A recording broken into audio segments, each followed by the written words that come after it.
Kia ora Year 12. This is a quick video looking at how to simplify expressions with indices. I'm just going to do the 4 on this slide in this one, so it should be nice and short, and I'll do some more difficult ones after this. The goal with all of these is to end up with expressions with positive indices only. So pause the video now and have a go at them. Okay, here's the first one. Nice, easy one to start us off. We've got to collect up the A terms and collect up the B terms. We don't even have any negative powers here, so it's not too bad. Remember that I can subtract 3 from 4 because I have 3 on the bottom line here. So I have a to the power of 4 minus 3 and b to the power of 3 minus 1. That equals a times b squared. Now, most of you probably would have gone straight to that there. That's absolutely fine. I just want to remind everyone that what we're doing here is saying that we've got an a as the base. So these terms we're going to put together, and the rule is that if it's on the bottom line, it's a negative power. So it's 4, take away 3 here. And the same with the b's. We've got b to the power of 3 here, divided by b to the power of invisible 1 here. So it's b to the power of 3 take away 1. So that works out to be a times b squared. Harder now.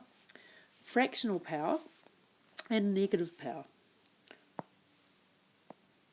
First thing I would do here, working slowly again, is I'd start with my x squared, and then I would bring the fractional power up to the top line, because this is x to the power of negative half in the denominator. So that's x squared times x to the power of 1/2. Now I go back to my rule that if I have the same base, I can simply add the powers. So we get x to the power of 5 over 2.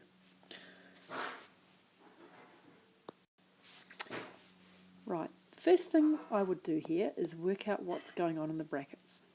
And again, I've got a negative power on the denominator, so it's a to the power of 3 over 2 times a to the power of 1, and that's all squared.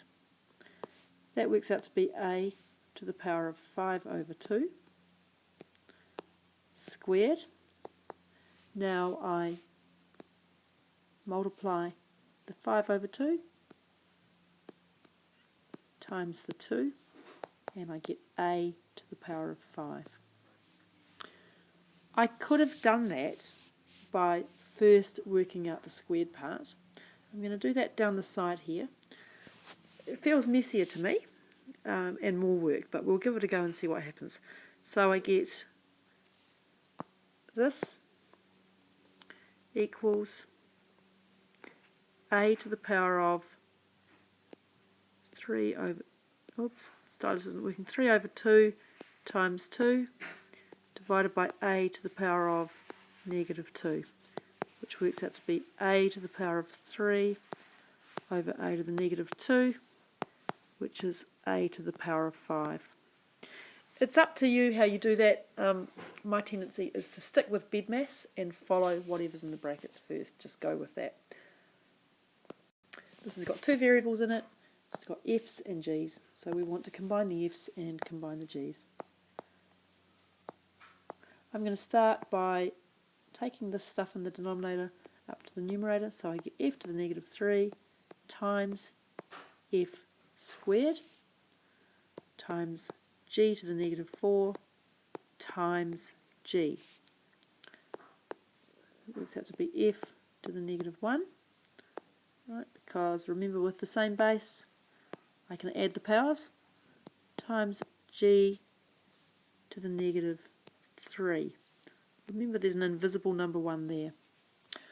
Okay, so now what I've got is I have got to get it back with positive powers. Remember, that's what I said our goal was at the start. So that's 1 over f times 1 over g cubed, which is simply 1 over f g cubed. Okay, that's all for now. I'm going to make another video now with some harder examples.